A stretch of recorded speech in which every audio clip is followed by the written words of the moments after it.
Hey guys, today we're looking at our 16 tray unit. It's full stainless steel housing both inside and out. It's kind of right in between a household and commercial size unit, so it's really good to get your foot in the door and start working your way up from there. You can see here on the front the ventilation slits, also on the side, both sides. That just allows the air to disperse as your moist air leaves the unit, and it pulls in fresh air from the back of the intake there. You also have a glass observation window. That's just so you can see your product, making sure it's coming out the way that you want it to. This temperature goes from 0 up to 195 degrees. So our customers use it for everything from beef jerky, biltong, nuts, fruits, grains, dog treats. Pretty much it can be used for anything. If you are going to use it for biltong, a lot of our customers just remove the racks, keep the top rack, and then they add the hooks and just hang their meat inside of there. I've removed some of the trays so we can take a closer look at the back of the unit. Here you'll see the two fans right behind the heating coil, and then behind that you have the ventilation slits in the back of the housing. Those slits allow fresh air to be pulled into the machine, and then you have your two fans here, 8 inches diameter. They're made of aluminum alloy, and those are spinning at 1800 RPMs. Now that speed's very important because if you have it any faster than that, you're actually going to get uneven cooking on your food. You'll have dehydration taking place a lot quicker on the outside than on the inside, and that's going to allow food spoilage to take place and other nasty things like that.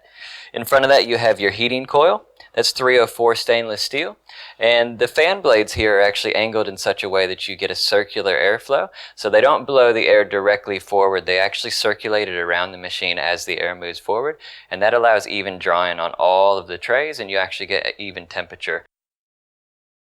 As you open up your unit for the first time, you'll find a standard household power cord, detachable from the back, as well as a manual that is going to include all of your setup and warranty and cleaning information. You'll have an aluminum door handle with screws and the screwdriver, which you'll insert right here in the front. Once inside, you can see that we have 16 304 food grade stainless steel trays. These trays measure at 16 inches by 16 inches, and that gives you a total of 27.5 square feet dehydrating space in this unit. Now taking a look at the top of the unit, you can see two strong stainless steel handles here. That just makes lifting and moving your unit a lot easier. After that we have the two adjustable dials. One is for temperature and the other is for your time. On the temperature dial, that's going to turn on at ambient or room temperature and go all the way up to 195 degrees Fahrenheit, with the timer going from 0 to 15 hours. Here we have the power switch. So the power switch has two functions. The first one's just going to be the on switch, number 1. That actually activates the fans independent of the temperature control. You'll hear there the thermostat kicking on at the room temperature. But if you're doing things like biltongs or herbs, then generally speaking they either dehydrate at a very low temperature or even ambient room temperature.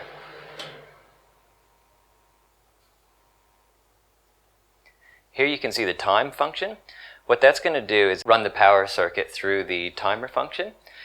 So what you do there is you just put it on number 2, time, set the time for whenever you want, let's say 10 hours, and as that time goes by, that's going to activate the auto shut off feature.